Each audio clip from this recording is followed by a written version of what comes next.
Want to learn the basic camera techniques every filmmaker should know? Stick around. Ready, set, go. I just feel so good.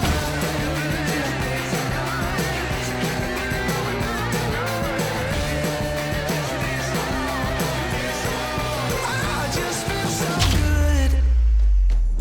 Hey, what's up guys? Red here from Evolve Visuals. Thanks for tuning in. If you're new to the channel, I do short films, music videos, and commercials, as well as tutorials on both the creative and the business side of filmmaking. So if you enjoy this content and want to see more like it on all the things that they don't teach you in film school, make sure you hit that subscribe button and that little bell notification. I don't know why I did, that doesn't really feel like a bell.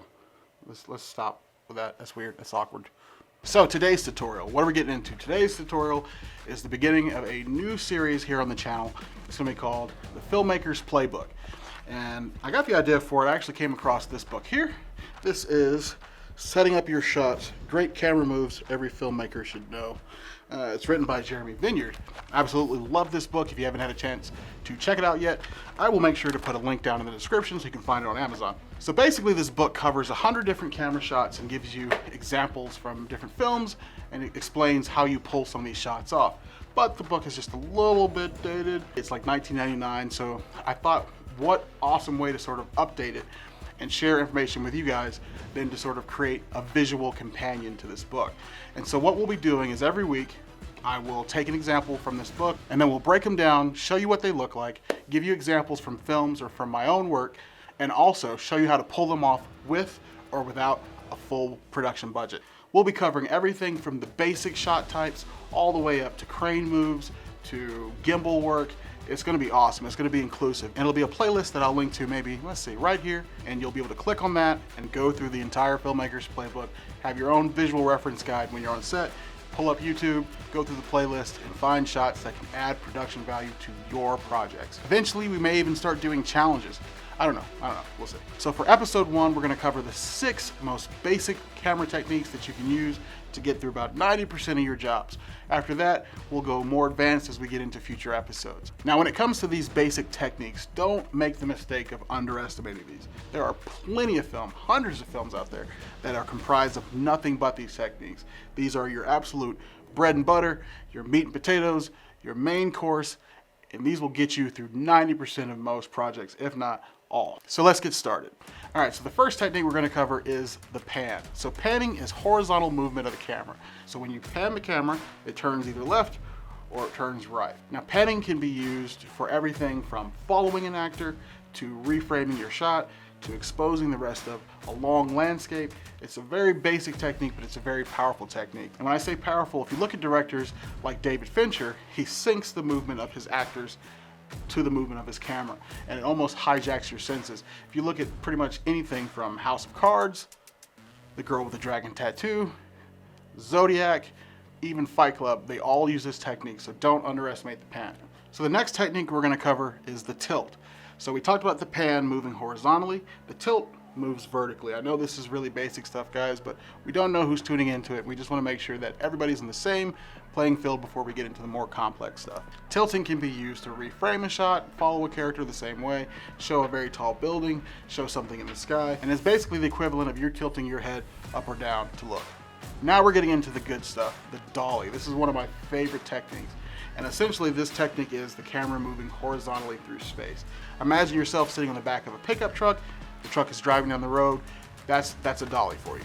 This is one of my favorite techniques. It's used all the time in films. I use it a lot in my work. Now, based off of whether you're dollying in or dollying out, of course it has a different meaning, but both instances, whether you're leading an actor or following an actor, it still has a very, very profound, powerful effect on the audience. It tends to draw them in to whatever it is that they're looking at. Now, normally this is done by placing a platform with wheels on a dolly track, but don't let that dissuade you from putting this into your productions. If you don't have a dolly, you can use a wheelchair. If you don't have a wheelchair and you've got a Ronin or a gimbal, you can use that. If you don't have that, you can use a slider. The possibilities are endless for this, and the examples that I can give for this one, as you can see, it adds so much production value to your shot. The next shots that we're getting into are cranes and jibs. Cranes and jibs allow you to create big, sweeping camera movements. You can go from low to high, high to low. It allows you to tell your story on a grander scale. And the reason why it feels grander is because it's something that you're not used to seeing with your eyes. And that's really something that you should try to remember as a filmmaker. Anytime that you can show them something in a way that they're not used to seeing it through their normal eyes, it instantly draws them in and it raises the production value on what you're doing. So if you're in a large production, you might have the camera on a techno crane.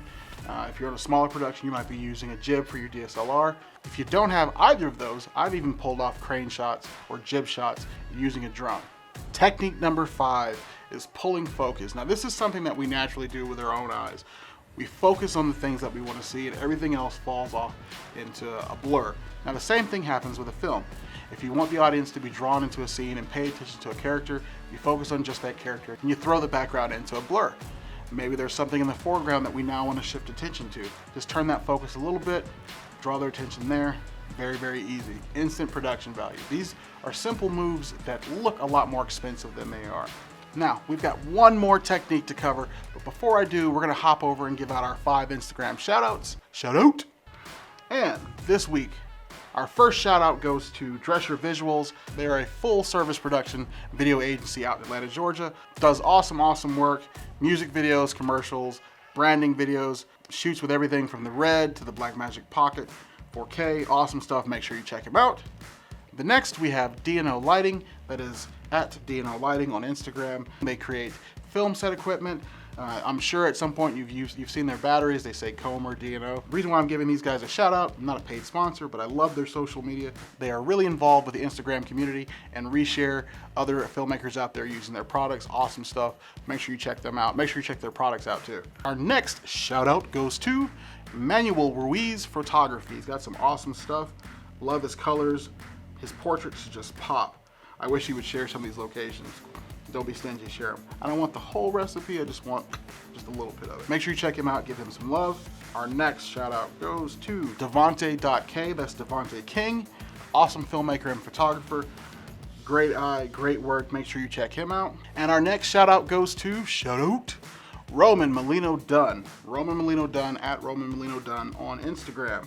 He is a composer. I actually got the chance to check out some of his work. He reached out to me once. He's got some awesome stuff. You can check him out on there, or you can check him out on his website at romanmolinadunn.com.